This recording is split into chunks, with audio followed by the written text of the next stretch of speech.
13 WMAZ Morning starts now. Looking at some rain closer to the coast, courtesy of Tropical Depression Mindy. Yes, you heard me correctly. We had a tropical system form last night moving to our south. Now we'll take a look at it in a moment. A no mask policy in for the University System of Georgia has one professor walking out the door. What she's protesting and what one Central Georgia college says they're following. And recovery efforts continue over a week after Ida hit the U.S. How one Macon man's now helping with the relief. Monroe County's Bicentennial Bash takes place in just 2 weeks. I'm going to have all of the details for you in just a few minutes. A good morning. Happy Thursday. What a great start to the day in downtown Macon this morning. It is 6:30 on this September 9th. I'm Caitlin Heck. Let's start off with a look at your forecast because, Alex, it is feeling a bit muggy out there this morning. It is, but the good news is by this time tomorrow, not as muggy as we get some drier air in here. And Caitlin, I was looking just a second ago. Today is 11 weeks until Thanksgiving, so no pressure, but fall is coming pretty fast.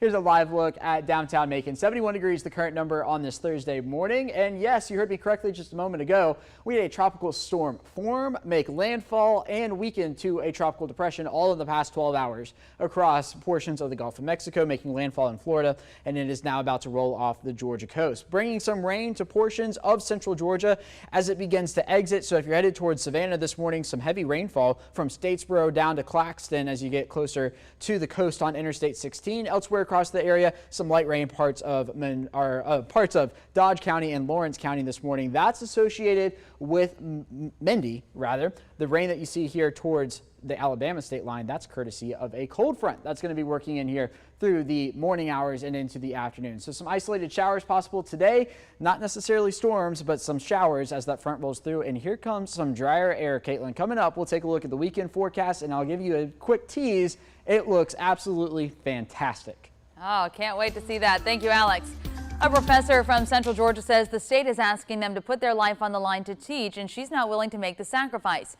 At Georgia College in Milledgeville, Professor Meredith Steyer resigned after a classroom dispute with a student over wearing masks. She says she's protesting the University of Georgia's system of Georgia's failure to mandate masks. But the college says they are following the state and CDC guidance. Steyer says young adults should not be in charge of the decision making. There is no version of responsibility that makes an 18-year-old with no education in public health, no expertise in epidemiology, the sole agent over whether or not a community gets sick. The United Campus Workers of Georgia, which represents faculty and staff at public colleges, is asking the Board of Regents to require masks for all. They've scheduled a series of protests next week at campuses statewide. And from masking up to rolling up your sleeves, here's where vaccinations stand in the Peach State. The State Department of Public Health recently updated their data, and it shows more than 4.6 million Georgians are fully vaccinated. As of today, that's 45% of the state. Overall, over 5.4 million are partially vaccinated, or 52% of the state. Now, to clarify, these numbers overlap with the fully vaccinated numbers, so think of it as 45 plus 7 more percent. And when it comes to full vaccinations, the CDC shows some different numbers for Georgia. This was as of Tuesday, though. The organization showed Georgia with less than 44% of the state fully vaccinated. That would put Georgia in the bottom tier of the country, along with 9 other states. In other news from around the state, one of Atlanta's main hospitals is canceling all non-essential surgery indefinitely. Grady Health System CEO made that announcement yesterday.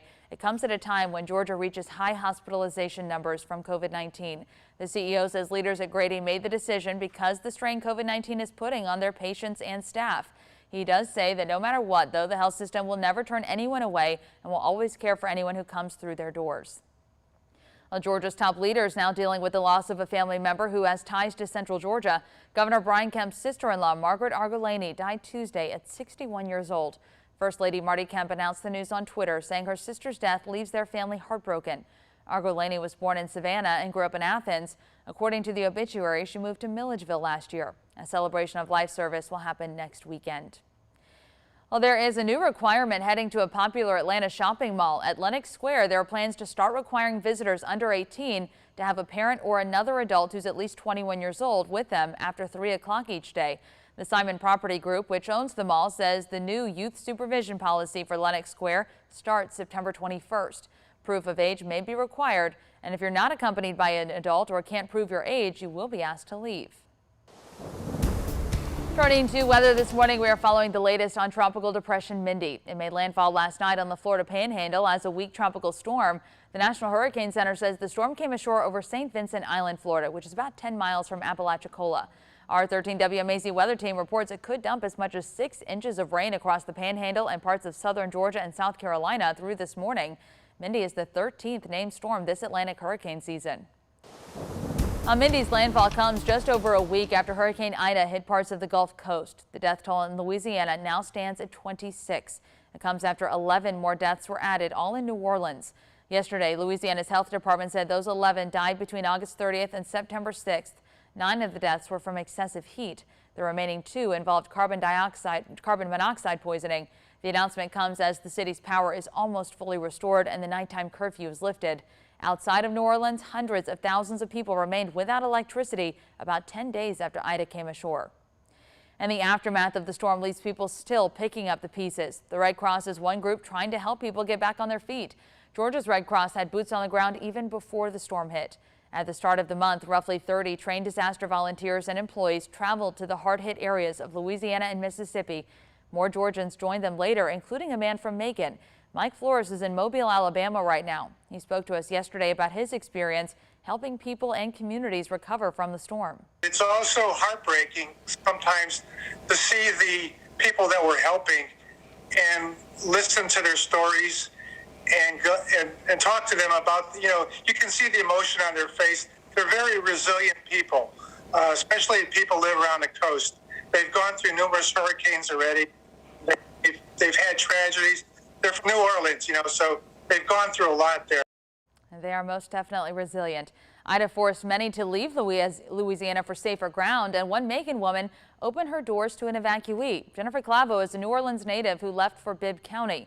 Clavo is staying with her longtime family friend, Margaret Argellani. This is Clavo's second time fleeing to Macon, but she says this time was different. The first time, Clavo left before Hurricane Katrina hit. This time, she left days after the bulk of the storm. Clavo says she couldn't stand the heat after Hurricane Ida knocked out her neighborhood's power. So she packed her bags and drove 8 hours to Macon. Clavo hopes to return home within the next week. Argellani says she could be living in a smaller home by now, but she currently lives in a large house specifically for times like these to help other people. Time's now 6:37. Thankfully, Mindy didn't have too much of an impact. It kind of formed last night and now it's almost gone. Yes, don't blink her, you'll miss it because it formed, it made landfall. Now it's moving to the south of us through the Valdosta area, the center of it, and it's going to be history by about 10 o'clock this morning as it moves over the Georgia coast and reemerges into the Atlantic Ocean. Here's a live look at Warner Robins this morning. 71 degrees the current temperature waking up in Houston County, 70 in Gordon, 70 also in McRae on this Thursday morning, and tomorrow morning these temperatures they're going to be running about 10 degrees cooler thanks to a cold front that's on our doorstep. So here's a live look at radar through the course of the morning. We've seen some moderate to heavy rainfall parts of Treatland County as you get down towards McRae. That's since exiting. That's associated with Tropical Depression Mindy. The showers that you're seeing now to our north and to our west, also near the Americus area and up towards Forsyth, that's tied to a cold front that we're going to be watching here through the next several hours. But if you're headed towards Savannah this morning, be on the lookout for some moderate rainfall. Otherwise, we're going to be looking forward to some drier air working its way here into central Georgia. Waking up to 61 degrees in Nashville this morning. That's a result of this cold front as it continues to push closer to our area. So here's the latest on Mindy, a 35-mile-an-hour tropical depression. You can see the center of it down near Valdosta. Now it's going to reemerge over the Atlantic Ocean, probably just south of Savannah, and it's not going to do too much as it really doesn't impact any land. It might just kick up some waves along the Carolina coast, but it's going to be history here in central Georgia pretty fast. So here comes the cold front this afternoon. Some light showers will be possible along with it as it moves through the area during the afternoon hours. Notice we're not looking at storms across central Georgia. Once the front rolls through here comes the drier air behind it, and with the drier air, lower humidity is going to be a fantastic evening here in central Georgia, and then a fantastic Friday morning, waking up to temperatures in the mid to low 60s, 63 here in Macon. And once we get into the afternoon, notice the time moved and we didn't see any green blips on the radar. The drier air suppressing the shower and storm activity for your Friday. That's going to last into Saturday as well. We could even see a few 50s on Saturday morning here in central Georgia, so feeling like fall to start the week 2 of college football season.